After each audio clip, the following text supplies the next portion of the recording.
martial artist committed to improving his skills every day. He draws on the power of wind and lightning. He has a sword, but he was taught from a young age to use it only sparingly. Though primarily a zoner, Grave is a versatile character in that he's able to fight at both long range and up close. His lightning cloud projectile lets him keep opponents away. When they try to jump over it, he can anti-air them with either his knife hand, neutral A attack, or his Dragonheart, ground super. This is the basic game plan of the so-called Shoto characters in other fighting games. To mix things up, Grave can hold down the B button to create a bigger but shorter range lightning cloud. This really messes with the opponent's ability to jump over projectiles, and they'll often end up landing in the big cloud.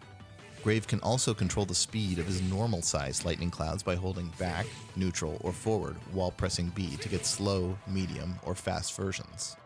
Grave's double palm reaches pretty far, and his sweep reaches even farther. All of his normal attacks can cancel into his lightning cloud. On the ground, this allows him to do simple 2-hit combos. He can jump kick first to do a 3 damage combo, and that's his bread and butter. Even if these moves are blocked, Grave is still in a good position. Grave's Sword Slash reaches far horizontally, and amazingly, it's totally invulnerable, like Dragon Punches in other fighting games. This gives it some incredible uses, but a sword attack is more about prediction than reaction. It has a lot of startup time, but the threat of it keeps opponents on their toes. It's unsafe on block, so only use it when you have a solid read. By the way, you can tell it's unsafe on block by the big red symbol that appears when it's blocked. The red symbol means your opponent will recover first, a blue one means you'll recover first, and the bigger the red symbol, the more time your opponent has to hit you back. Grave's jump A can cross up and lead to a combo. His jumping B can also cross up, and it knocks the opponent down on hit. It has a large horizontal hitbox, so it's great for coming down on top of an opponent. Pressing C in the air summons the wind. You can hold back or forward to summon it in either direction, though it's usually best to blow it toward the opponent. The effect is so powerful that it's limited by his cloud meter, so you must wait several seconds between uses. The wind blows the opponent back, making it difficult for them to get near you during a few seconds that it's in effect. It also powers up 2 of Grave's other moves. His lightning clouds become bigger and can destroy incoming projectiles and keep going, and his whirlwind strikes lightning below while the wind is blowing. Grave can take advantage of each burst of wind in 2 main ways. He can use it to intensify his keep away powers, making it very hard for opponents to get near him, or he can go on the offensive with it. It blows himself too, so his jumps become huge, and the lightning from his whirlwind is a real threat. If it happens to hit, he can juggle afterwards, including into his super. Grave's ground super does 1 damage if it's a glancing blow, but if he gets a deep hit, it goes into a special sequence that deals 2 damage. You'll get that more damaging version if you juggle into it after a lightning strike. Grave's air super is an aerial parry. If the opponent attacks into it with any kind of strike, Grave will parry that attack and will dramatically hit back for 2 damage. Another important thing to know about Grave is his ability to force block damage. As a general rule in all of Fantasy Strike, when players block a special or super move, the last chunk of their life bar starts flashing. If they block a second special or super move within a few seconds, it will flash faster, and if they block a third, they'll lose that point of life, which we call taking block damage. Grave is one of the best characters at dealing block damage because of the combination of the different speeds of his projectile, his large projectile, and his powered up projectiles during the wind. Against a knockdown opponent, he can make them get up into a projectile, force them to block another one right after, and he can just apply a lot of pressure this way. During the wind, it's difficult for opponents to avoid taking block damage. Overall, Grave is a versatile character. He can keep opponents away, he can rush them down at least a little, and he can force block damage. He has few weaknesses, and he can adapt to his opponent's strategies well. But can you?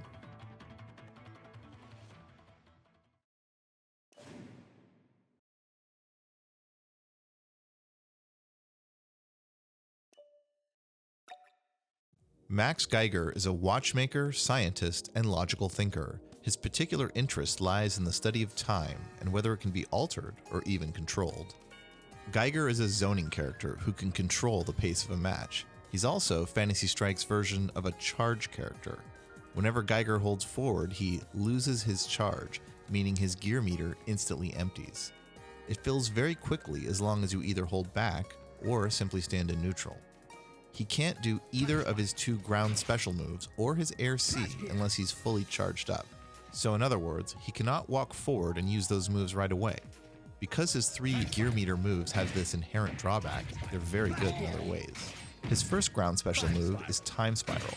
This projectile gear has an unusually short recovery time, and you can hold the B button down to do a delayed version where Geiger sends the Time Spiral slightly into the future. By delaying your projectile, it lets you fully recover by the time it travels across the screen, so you can follow it and threaten combos or block strings. Geiger's other ground special is Flash Gear with the C button. This is an invulnerable attack, and it's one of the best reversals in the game that doesn't cost super meter.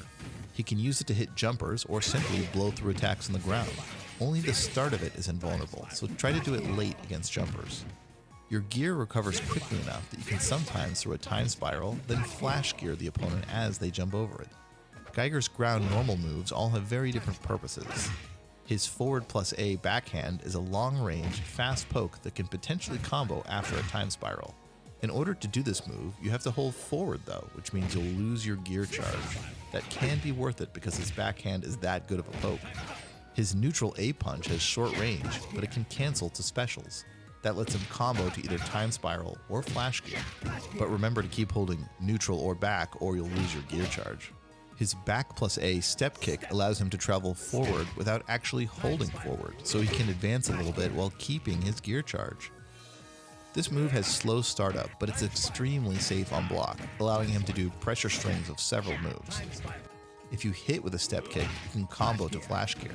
And if you counter hit with it, that is, if you hit the opponent out of the startup of their move, you can actually combo into neutral punch and then into Flash Gear. Geiger's Jump A is a long horizontal kick, which is good for hitting air to air and also for jumping in to do combos.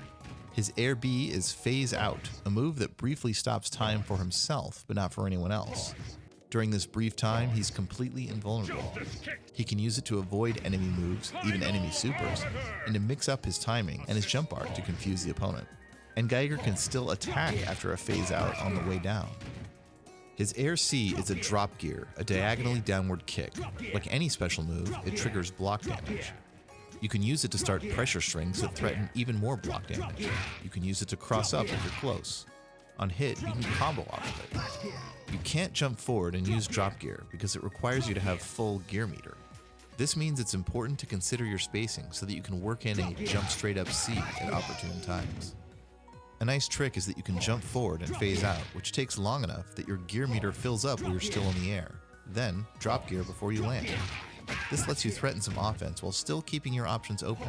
Your opponent doesn't know if you'll do Air C after the phase out, or kick with A, or simply fall straight to the ground. Geiger's Time Stop super allows him to casually stroll forward while time is stopped. He walks a fixed distance, then automatically does an invulnerable attack. Think of it as a teleport into an attack. The main use is hitting opponents out of moves from far away, such as their projectiles. Geiger also controls the far upper part of the screen, which is exactly where Jaina wants to be. If she jumps to shoot an arrow, he can time stop to hit her, guaranteed. And if a Time Spiral hits, or is about to hit, he can time stop to combo for 2 damage. His Air Super, Cycloid Revolution, summons a big ball of gears that tracks the opponent. It takes up so much space that it makes it hard for the opponent to move around while it's out. And as they block and wait for it to go away, it gives Geiger plenty of time to grind them down with gears. Geiger can play a standard keep-away game with projectiles, backhand pokes, and anti-air, but he can also do lockdown sequences and go on the offense if needed. His versatile Time Stop super gives him a ton of options on offense and defense as well. And as any watchmaker will tell you, it's time to play Geiger.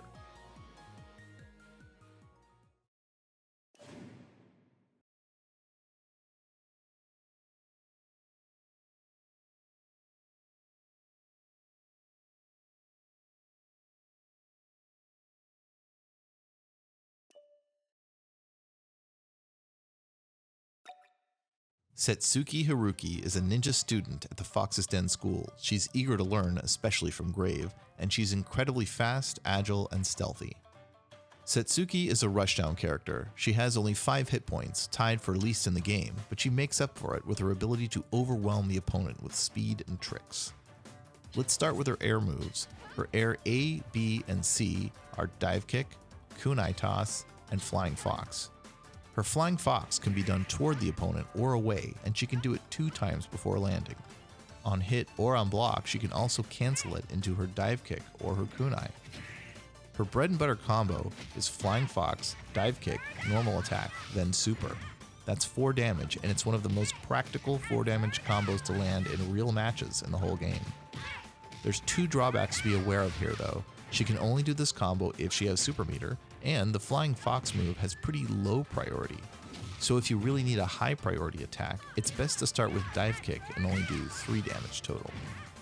Her Kunai is a great help here though. When she's far, she can throw it pretty safely and use it as cover. This lets her do Flying Fox more safely, and it can lead to a whopping 5 damage combo if the opponent somehow happens to get hit by the Kunai. It's possible for opponents to hit the Kunai out of the air to avoid damage, but it's still a great way to fish for an opening. Now for her ground moves.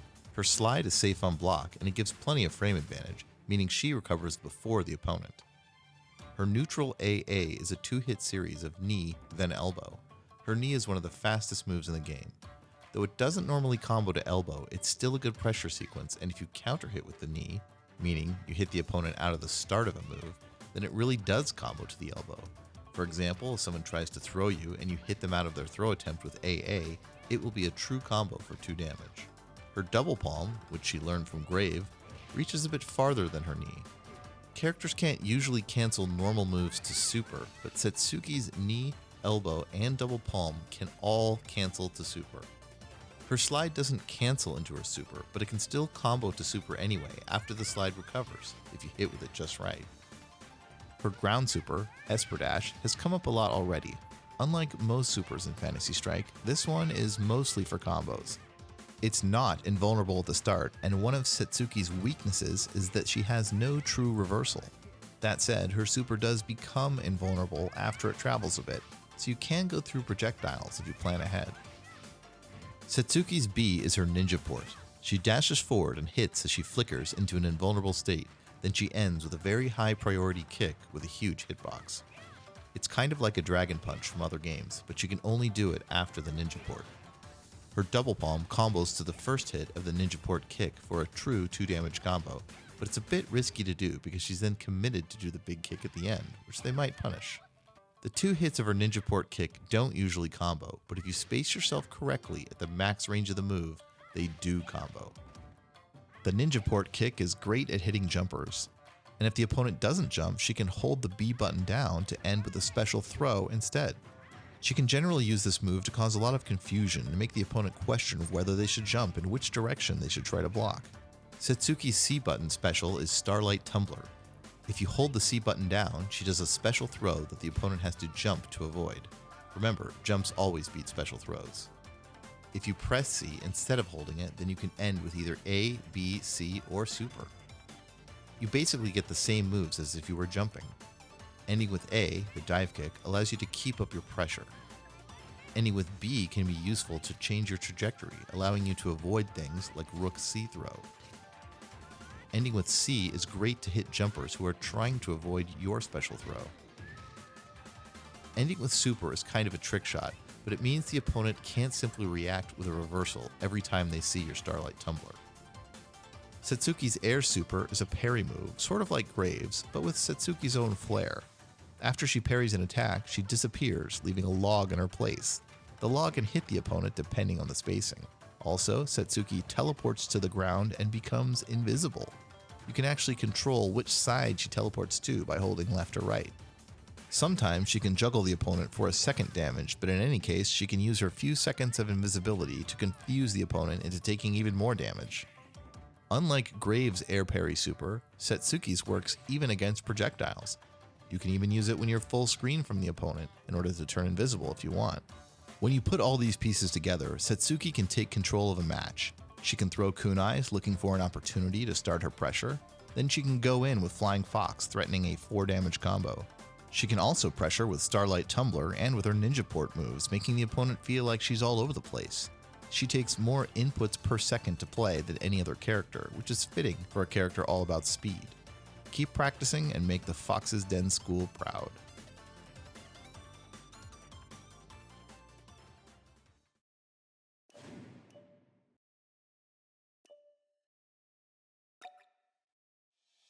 Jaina Stormborn is reckless, rebellious, and a bit of a show-off. That's exactly why Master Midori taught her archery as a way to instill some patience. She wields a magical bow with an endless supply of flame arrows. Jaina is a strong zoning character, one of the best in the game at keeping opponents away. She does it by creating an obstacle course of flame arrows. Her B button shoots a flame arrow. She can do that on the ground or in the air. On the ground, she can hold down the B button to charge it up. Her level 2 shot destroys enemy projectiles and keeps on going. Her level 3 shot is unblockable. In the air, holding B doesn't charge up her shots, but it does allow her to extend her hang time, which can be helpful. Jaina's Air C shoots a different kind of flame arrow diagonally up, and then it rains down a bit later. The most important thing to know about it is that she can have as many of these shots on screen as she can get. Usually, in Phantasy Strike and most fighting games, you can't shoot a projectile while your previous projectile is still on screen. For example, Jaina can only have one horizontal shot on screen at any given time, whether that's her Air B or her Ground B, but she can do Air C shots in addition to that. And to amp it up, her Air Super fires off 3 of these shots at once, and all of that can be in addition as well. For example, she can jump C, and then jump Air Super, and then land and shoot her horizontal B shot. That's a lot of projectiles at once, and it's also a good setup to try to land her unblockable level 3 shot while the opponent is dealing with the rain of fire. Jaina's knee, her forward A normal attack, has a lot of uses. She can travel forward quickly with it, and it's a pretty high priority attack. On hit or on block, she can cancel into an air special. This lets her combo knee into Air B for 2 hits. If you happen to hit the opponent out of the air really high up, you can actually combo into another knee and then into Air B for 3 damage. Her neutral A is a fast kick that also cancels the specials. Her jumping A is a dive kick with a very shallow angle. She can't really use it to get close to opponents, but if she's already near them, it lets her put together some pretty good rushdown. Her standard 3-hit combo is dive kick, knee, Air B. She can also dive kick, neutral A, ground B. Her roundhouse kick, done with back plus A, can't cancel the special moves, but it reaches pretty far. It lets her poke or sometimes punish things that she otherwise couldn't, because her roundhouse hits faster at long range than any of her other attacks. Jaina usually wants to keep opponents away and make them deal with a lot of arrow shots, but what if they manage to get close? She has 2 invulnerable moves to knock opponents off her, but they each have drawbacks. Keep in mind that even a bad reversal attack is extremely powerful on a solid keep-away character. Jaina's first reversal option is Dragonheart, which is her ground C attack. It's an invulnerable Dragon Punch style move that knocks opponents away. It has slow startup, but even more notably, it damages herself. Yes, really. You have to be very careful with this move. But if you only have 1 life left, it won't kill you, so you can go hog wild at that point. But keep in mind that Dragonheart is completely unsafe on block. Even though taking self-damage is a big drawback, it can be worth it. If the opponent is jumping into you and you have to choose between blocking or Dragonheart, well, if you block, it lets the opponent start doing what they want to do. But if you Dragonheart, it will damage them for 1, as well as damage you for 1, and it will leave the opponent at full screen. They'll probably have to block your next flame arrow too. That way, you're doing what you want to do. Jaina's second reversal option is her ground super, Red Dragon. It doesn't cost her life to use, but it has an enormously long startup. She has to predict a move quite early to hit with Red Dragon. Jumping opponents can even block it on a reaction if she does it too late.